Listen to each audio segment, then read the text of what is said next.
va plonger dans cette réserve d'eau. Alors il y a beaucoup de gens, dans le cadre de l'histoire, qui pensent que c'est la rivière souterraine qui passe sous l'opéra. D'accord? Alors c'est pas du tout une rivière souterraine. Quand on voit dans le principe de construction, lorsque Garnier a fait l'opéra, il y a la partie centrale et en fait il y a deux parties relativement hautes.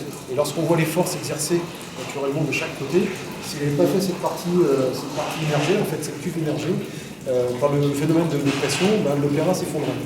Donc le fait d'avoir cette cuve en plein milieu repousse les forces et servait à l'époque aussi de réserve d'eau pour le grand secours en cas d'incendie. Il y a aussi un autre phénomène, c'est qu'on a tellement creusé au niveau de l'opéra qu'on est au niveau d'une nappe phréatique. Cette réserve d'eau donc, a surtout un rôle mécanique sur les structures. Okay, et à la date d'aujourd'hui, cette réserve d'eau n'est plus utilisée dans le cadre du secours, mais par contre reste dans ce principe naturellement de renfort des structures pour éviter l'effondrement. Cette eau, c'est de l'eau normalement relativement claire. On a une structure en voûte, d'accord, tout en briques. C'est assez particulier, c'est assez joli. La lumière de jour, elle ne passe pas. Donc la seule lumière que vous aurez, c'est la lumière de vos projecteurs. Depuis le départ, quand vous mettez dans l'eau, à aucun moment vous avez de mouvement anarchique. Allez pour ça équilibrer n'importe quoi. Les premiers sont pas perdre.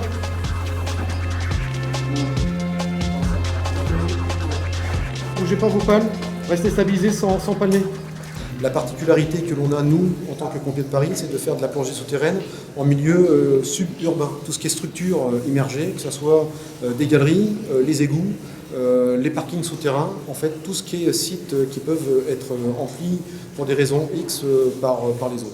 L'exercice d'aujourd'hui est un petit peu particulier puisqu'on accueille l'unité plongeur du 31e régiment de génie et dans le cadre de leur mission militaire, ils cherchent un petit peu à se diversifier et découvrir la plongée, ce qu'on appelle surface non libre, qui est la plongée souterraine. Le fait de venir sur une semaine bosser avec les pompiers de Paris, ça nous permet de connaître leur façon de faire. Qu'est-ce que vous avez vu?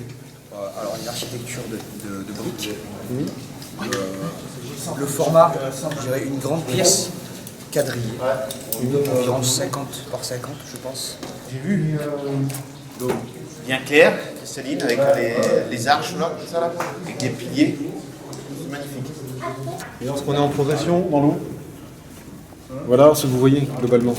Donc, hormis qu'on a les passages, donc certains passages sont aussi larges que ça, d'autres sont plus étroits. La largeur du mur, quand on parlait des 80, on a plus de 80, en fait, parce que là c'est un mur de soutien. Donc la notion de distance. Et après, ce qui fait dans la progression, globalement on a ça. À ce site, il y a beaucoup d'histoires qui relatent l'opéra, les dessous de l'opéra. Ça fait partie d'une je sais pas, on peut dire, c'est même pas qu'une histoire, il y a des mythes, il y a toutes sortes de choses qui circulent par rapport à l'opéra. On laisse libre cours à l'imagination et c'est pas plus mal.